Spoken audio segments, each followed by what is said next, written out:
Je m'adresse ici à ceux qui envisagent de mettre fin à leur existence.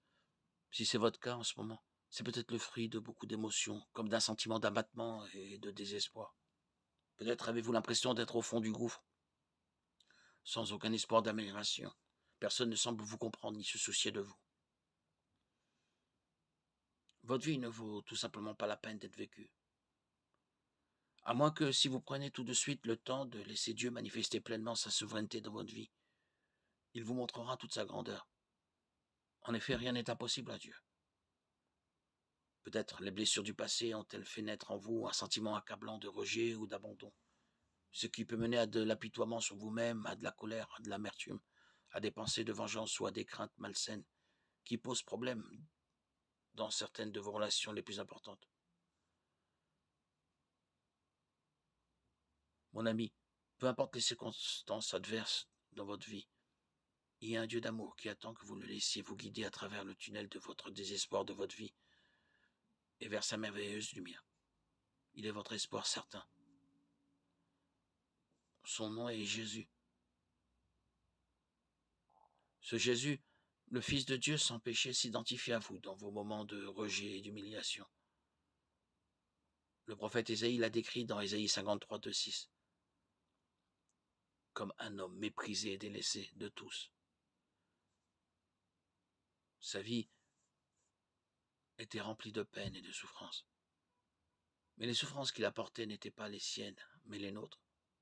Il a été percé, blessé, brisé pour nos péchés. Par ces blessures, nos vies peuvent être rachetées et restaurées.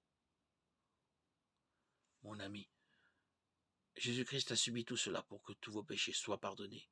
Quel que soit le poids de votre culpabilité, sachez qu'il vous pardonnera si vous l'acceptez humblement comme votre sauveur.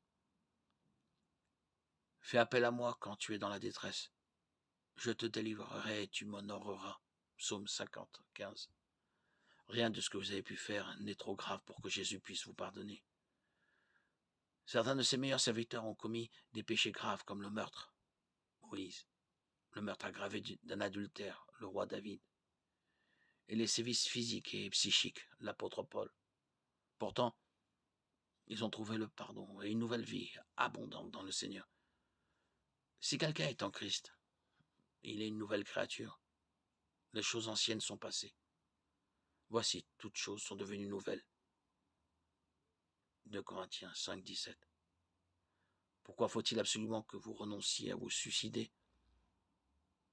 Mon ami, Dieu se tient prêt à réparer ce qui est brisé.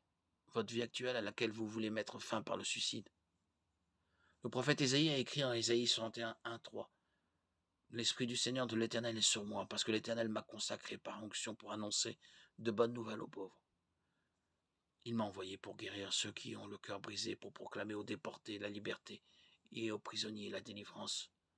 Proclamer une année de grâce de l'Éternel et un jour de vengeance de notre Dieu, pour consoler tous ceux qui sont dans le deuil, pour donner aux habitants de Sion en deuil une belle parure, au lieu de la cendre, une huile de joie, au lieu du deuil, un costume de louange, au lieu d'un esprit abattu. On les appellera alors térébinthes de la justice, plantation de l'Éternel destinée à manifester sa splendeur. Ésaïe 61, 1, 3.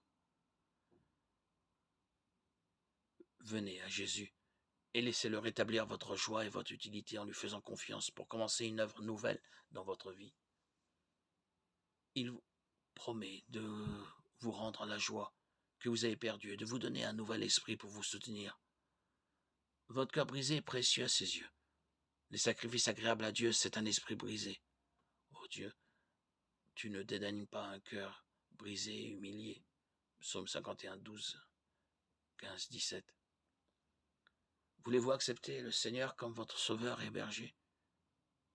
Il guidera vos pensées et vos pas, jour après jour, par sa parole, la Bible.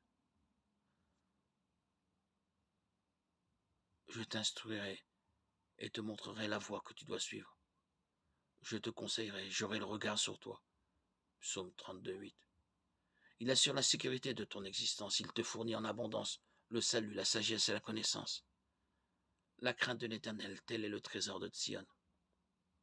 Ésaïe 33, 6. En Christ, vous aurez toujours des luttes, mais vous aurez aussi de l'espérance. Il est l'ami, plus attaché qu'un frère. Proverbe 18, 24. Que la grâce du Seigneur Jésus soit avec vous à l'heure de votre décision. Si vous voulez mettre votre confiance en Jésus-Christ comme votre sauveur, dites les paroles suivantes à Dieu dans votre cœur. Dieu, j'ai besoin de toi dans ma vie. Pardonne-moi tout le mal que j'ai fait. Je mets ma foi en Jésus-Christ et crois qu'il est mon sauveur. Purifie-moi, guéris-moi et rends-moi la joie de vivre. Merci pour ton amour pour moi et pour la mort de Jésus à ma place.